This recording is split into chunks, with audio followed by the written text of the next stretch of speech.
Back to my channel. তো তোমাদের সাথে আজকে যে ব্লগটা শেয়ার করতে যাচ্ছি সেটা কিন্তু খুবই দারুণ আর মজার। তোমরা অবশ্য খুবই মজা পাবে, কারণ অনেক অনেক টেস্টি খাবার দেখতে পাবে, তবে খেতে পারবে না অবশ্য। তো যাই হোক, এই ব্লগটা হচ্ছে ভূতের রাজা দিলবর 20তম জন্মদিন উপলক্ষে যে আয়োজন করা হয়েছিল সেটাই তোমাদের সাথে শেয়ার করছি। তো এই নিয়ে কিন্তু মোটামুটি আমাদের 3 বছর হয়ে গেল। 3 বছর ধরে কিন্তু এই দিনটার অপেক্ষায় থাকি যে কবে অক্ষয় তৃতীয়া আসবে আর এই ভূতের রাজার এই বড় বিগ অফারটা আমরা পাবো। আর এই দিনটা শুধু আমি বলে না, অনেকেই কিন্তু অপেক্ষায় বসে থাকে। আর সকালে যখন এখানে টোকেন কালেক্ট করতে এসেছিলাম তখনই বোঝা যায় যে কত মানুষ এই দিনের অপেক্ষায় থাকে। মানে আমার নম্বর পড়েছিল প্রায় 100 জনের মাঝখানে ছিলাম মোটামুটি। আমি তো ভেবেছিলাম হয়তো আমি টোকেন পাবো কি সন্দেহ। ফার্স্ট লিস্টে অ্যাকচুয়ালি 2 দিন খাওয়া দাওয়ার আয়োজনটা করা হয়। তো অক্ষয় তৃতীয়া দিনকে করা হয়েছিল আর তার আগের দিন। তো আমি টিকিটটা কালেক্ট করতে গেছিলাম আগের দিনই, মানে টোকেনটা আর কি। যে টোকেনটা তোমাদের সাথে দেখালাম ওইটাই হচ্ছে আসল টোকেন। ওটা যার কাছে থাকবে সেই কিন্তু এই অফারটা নিতে পারবে। তো আমি কিন্তু মোটামুটি 9:30টার সময় সকালে চলে গেছিলাম টোকেনটা কালেক্ট করতে। তখন অলরেডি গিয়ে দেখি আমি যে প্রচুর ভিড়, লাইন লেগে গেছে। 7:30টা থেকে নাকি সবাই লাইন দিয়ে বসে পড়ছে। তো যাই হোক, তাও লাকিলি আমি কিন্তু টোকেনটা পেয়ে গেছি। আর প্রত্যেক বছর আমিই টোকেন কালেক্ট করতে যাই, এমন কোনো দিনও হয় না যে টোকেন পাইনি। তো যাই হোক, চলো টোকেন তো পেয়ে গেছি, এখন তোমাদের সাথে একটু ভেতরটা শেয়ার করে দিই। আমার ব্লগে এর আগেও আমি শেয়ার করেছি, এ নিয়ে আমার 3টা হলো মানে এই বিগ অফারটা এনজয় করার। তো প্রথম যখন খেতে এসেছিলাম তখনও কিন্তু আমি এখানেই বসেছিলাম নিচতলাতে। তার পরের বছর থেকে কিন্তু আমরা দোতলাতেই খাচ্ছিলাম, বাট মানে এক বছর দোতলাতে খেয়েছি। আর এই বছর আমরা আবার নিচতলাতেই খেয়েছি আর কি। অ্যাকচুয়ালি ওরা যখন টোকেনটা দেয় তখন কিন্তু ওরা সিট বুক করে দেয় একবারে, যে তুমি কোন নম্বর সিটে তুমি খাবে আর কি। তো আমাদের সিট নম্বর ছিল 8-8-এ। তো আমরা 8-এই বসে পড়ছি দেখো। আর ভেতরটা দেখতে পাচ্ছ কত সুন্দর সাজানো গুছানো একদম। তো যাই হোক, বেশ ভালো লাগছিল। আর প্রত্যেক বছর এখানে দেখো, খাবারটা তো বড় কথা না অবশ্যই, কিন্তু এখানকার না জিনিসটা ভালো লাগে কি, একটা অন্যরকম একটা আনন্দ লাগে। তো তার জন্যই কিন্তু বেশ করে আসা। আর শুধু আমি বলে না, আশেপাশে দেখতেই পারছো সবাই কিন্তু এই দিনটার জন্যই অপেক্ষায় বসে থাকে। তো ওভারঅল দেখো আমাদের খাবার চলে এলো থালি। আর এখানে আমাদের সাথে একটা জিনিস খারাপ লাগলো প্রথমে, যে আমাদেরকে প্রথমে দিয়েছে 8 নম্বর। তো যাই হোক, পরপর নম্বর ওয়াইজ নম্বর ওদেরকে খাবার দিচ্ছিল। তো 7 নম্বর দেওয়ার পরে 8 নম্বর দেওয়ার কথা, সেখানে 8 নম্বরকে না দিয়ে দিল 9, 10, 11। তো আমাদেরকে বসিয়ে রেখে দিল। তো তার জন্য কিন্তু আমার মায়ের মুডটা একটু গরম হয়ে গেল, কারণ গুনগুন অনেকক্ষণ ধরে পাঁপড় খাবো বলে জিদ করছিল। আসলে বাচ্চারা যা হয় আর কি, সবাইকে দেখছে খাচ্ছে, ওকে কিছু খেতে দিচ্ছে না, তার জন্যই কিন্তু বারবার করে বায়না করছিল। আর গুনগুন যখনই আসে তখনই কিন্তু এখানে পাঁপড়টাই খায়, ও অন্য কিছু খেতে পারে না, কেননা খুব ঝাল থাকে খাবারগুলোতে। তার জন্যই এখানে ও পাঁপড়টা আর সাদা ভাতটা খায়। তো যাই হোক, দেখো এখানে কিন্তু আমাদের থাল তো চলেই এসেছে। আর কি কি আছে এখানে দেখতেই পাচ্ছ, তারপরে তোমার সাথে একটু শেয়ার করে দিই। তো এখানে প্রথমে দিয়েছে সাদা ভাত, সঙ্গে দিয়েছিল 2 রকম বড়া, একটা হচ্ছে পনির পকোড়া, একটা হচ্ছে চিকেন পকোড়া। আর সাথে ছিল মিষ্টি কুমড়োর ভাজা, বেগুন ভাজা, আলু ভাজা। আলু ভাজা বলতে গোল গোল করে আলু ভাজা দিয়েছিল। আর পাঁপড় আর ভাত, আর দিয়েছিল ডাল শুকনো বা ডাল পোড়া, যেটাই হোক আর কি। তো যাই হোক, এই থালাটার মধ্যেই কিন্তু 10 রকম দিয়ে দিয়েছিল। আরও এক্সট্রা 10 রকম জিনিসের মধ্যে ছিল এঁচুড়ের তরকারি, তার শুক্তো, ডাল, পটল রসা, আলুর দম, আর ছিল মাটন। আর কি ছিল আমার মনে করতে হচ্ছে, কেন এটা অ্যাকচুয়ালি 2-3 দিন আগের, বলতে অক্ষয় তৃতীয়ার আগের দিনের ব্লগ, তো আমি ওটা ভুলেও গেছি। আর ছিল এঁচড়, হ্যাঁ এঁচড় ছিল। তো যাই হোক, এখানে সমস্ত কিছু সাজিয়ে দেওয়া হয়েছে। আর মিষ্টি ছিল, পায়েস ছিল, সঙ্গে ছিল চাটনি। তো এগুলোই ছিল ওভারঅল মানে মেনুতে।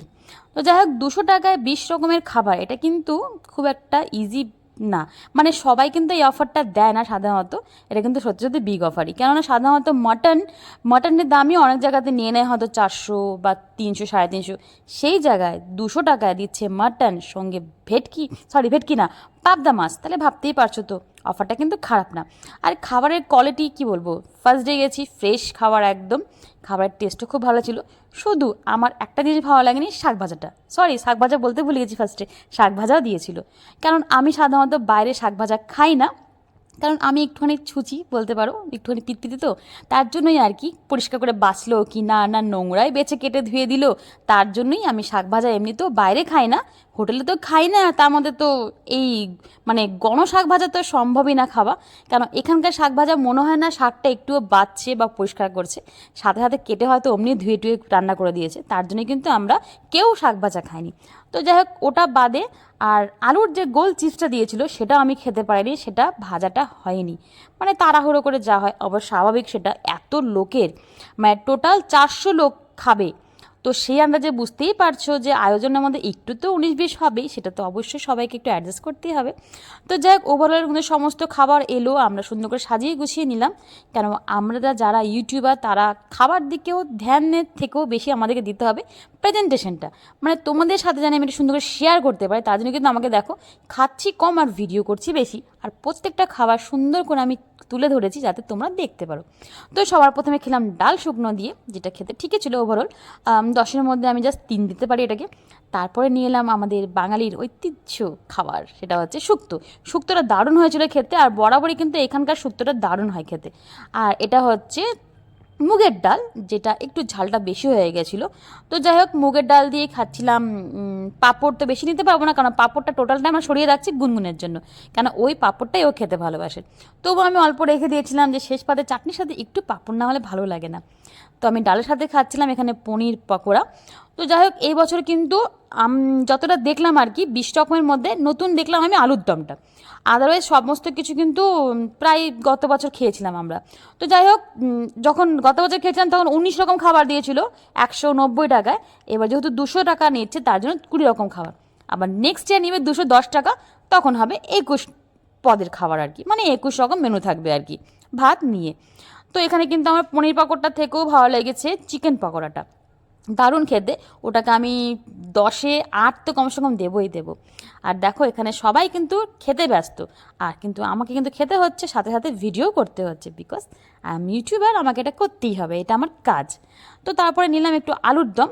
এমনিতে আমি আলুর দম খেতে ভালোবাসি না, আলুটাই ভালোবাসি না বলতে গেলে, শুধু আমি বিরিয়ানির আলু আর মাটনের আলু বা চিকেনের আলু যখন রান্না হয় সেটা ছাড়া আমি আলুটা খুব একটা পছন্দ করি না। হ্যাঁ, আলু ভাতে ভালোবাসি আমি, তবে এরকম করে আলু রান্না আমি পছন্দ করি না একদমই খেতে। আর এখানে আলুর দম খাওয়া হয়ে গেছে, আলুর দমটা ছিল মোটামুটি ওকে ওকে। তারপরে ভাবলাম একটু পটল ট্রাই করি, তো পটলের মনে হয় ইচ্ছা ছিল না আমার কাছে আসার, তার জন্য দেখো নিতে গিয়ে একটা পটল পড়েও গেল। তো যাই হোক, এখানে অনেকটা পটল দিয়েছিল, তো তার জন্য আমি একটু পটল নিলাম। আর খাবার যে থালটা সাজিয়েছে ওখানে কিন্তু দিদির আর আমারটা দিয়েছে এক জায়গাতে, মানে ওইভাবেই সাজাচ্ছে আর কি সবারটা। 3জন গেলে পরে একজনকে আলাদা দিচ্ছে, একদম সমস্ত কিছু আলাদা আলাদা, আর 1-2জনকে দিবে একটা বাটিতে, 2জনে খেতে পাবে, ওরকম করে দিয়ে দেয়, এটাই হচ্ছে সিস্টেম। তো এখানে নিলাম এঁচোড়। তো দেখো এঁচোড়ের মধ্যে আমার কাছে আবার আলু ফিরে এলো, যেটা পছন্দ করি না সেটাই বারে বারে ফিরে আসছে। আর পেয়েছিলাম একটা এঁচোড়ের দানা মাত্র, দানা নয় সরি, কিউব। তো যাই হোক, এঁচোড়টাও খারাপ ছিল না, তবে এতগুলো মশলার খাবার না খুব একটা খেতে ভালো লাগে না, এমনিতে আমাদের বাড়িতে মশলাটা কমই খাওয়া হয়। তো যাই হোক, এঁচোড় তো খাওয়া কমপ্লিট, এবার চলে এলাম পাবদা, পাবদা মহারানী। এটা কিন্তু খেতে দারুণ ছিল, কিন্তু বেশি পাবদার থেকে শসা নিতে পারবো না, কারণ আমাকে মাটন খেতে হবে, তার জন্য একটু রাইসও রাখতে হবে। তো এখানে কিন্তু আমি এক্সট্রা একটু রাইস রেখে দিয়েছি, এক্সট্রা রাইস মানে কি নিতে হয়নি, ওরা প্রথমে যে রাইসটা দেয় অনেকটা রাইস দেয়, অতটা খাওয়াই যায় না। আর আমার মাকে যে রাইসটা দিয়েছিল মা সবটা খেতে পায়নি, সেখান থেকে উল্টা আমাকে আর দিদিকে দিয়েও দিয়েছিল। তো পাবদা মাছটা কিন্তু খুব টেস্ট ছিল, ফ্রেশ ছিল, ওভারঅল সব খাবারই কিন্তু ভালো ছিল, শুধুমাত্র আমি শাক আর ওই যে আলুর যে গোল ভাজাটা ওটা বাদে আমি সমস্ত খাবারই বলবো ঠিকই আছে। আর সবচেয়ে যেটা বেস্ট লেগেছিলো সেটা হচ্ছে আমার মাটন, আর পাশে দেখতে পাচ্ছ কি ওটা হচ্ছে কিন্তু পায়েস, মানে অসাধারণ হয়েছিল পায়েসটা খেতে। তো এই দেখো চলে এলো সবচাইতে মেন শো স্টপার, যেটা হচ্ছে মাটন কষা। 2 পিস দিয়েছে, দারুণ সলিড মাংসটা দিয়েছিল একদম। আর এখানে সামান্যই গ্রেভি নিলাম, কারণ দেখতেই পাচ্ছ ভাত বেশি নেই, আর ভাত যে এক্সট্রা নেবো তার জন্য পেটের জায়গাও নেই। ওভারঅল এত খাবার খেয়ে পেট হয়ে গেছিলো পুরো ফুল, তো তার জন্যই অল্প করে ভাত রেখেছিলাম। আর আমি সমস্ত খাবারগুলোই সব খাবার ট্রাই করেছি, কিন্তু একদম অল্প অল্প পরিমাণে। তো এখানে মাটনটা নিয়ে এলাম, মাটনটা খেতে দারুণ হয়েছিল আর খুব সফট ছিল, আর পিসটাও কিন্তু দিয়েছিল একদম সলিড পিস। সবাইকে কিন্তু এরকম ভালো ভালো পিসই দেওয়া হচ্ছে, মানে আমাদের পাতে যাদেরকে দিয়েছে সবাই দেখলাম ভালো পিসটাই দিয়েছে। আর দেখো এখানে মাটনটাও যাচ্ছে না যে আমি মাটনটাই খাই, তার জন্য মাটনটা খেতে গিয়েও পড়ে যাচ্ছে। তো যাই হোক, মাটন বলে কথা ছাড়া যাবে না, পর যেটা পড়ে গেলো সেটাও পর্যন্ত খেয়ে নিলাম। তারপরে এলাম শেষ পাতে চাটনি পাঁপড়। এই পাঁপড়টা কিন্তু আমি এইটুকু পাঁপড়ই রেখেছি, বাদবাকি সব পাঁপড়টা কিন্তু গুনগুনকে দিয়ে দিয়েছি। তো যাই হোক, চাটনিটাও ছিল মোটামুটি ওভারঅল খুব ভালো বলবো না, কারণ টমেটোটা আমার মনে হলো যে আরেকটু সেদ্ধ হতো। তো যাই হোক, ফার্স্টেই বললাম তাড়াহুড়া রান্না, এরকম হবেই টুকটাক।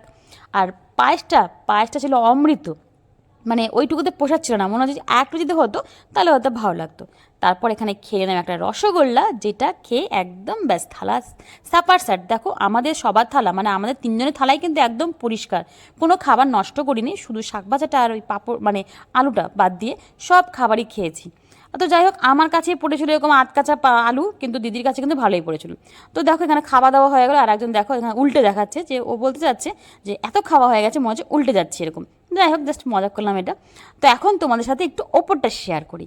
এটা হচ্ছে ওপরতলা, আমরা গত বছর কিন্তু এখানেই খেয়েছিলাম। আর এই ভেতরটা দাঁড়াও তোমাদেরকে দেখাচ্ছি। তো চলো এখন খোলা যাক, খুল যা সিম সিম। তো দেখো ভেতরটা দারুণ দেখতে, এটা একদম পুরো উজ্জ্বল। নিচের পোর্শনটা একটুখানি অন্ধকার অন্ধকার, বাট ওপরটা খুব আলোকিত, বেশ ভালো লাগে। তো আমাদের তো এবারে সিট নাম্বার যেটা পড়েছে সেটা নিচেই পড়েছে, ওপরে পড়েনি।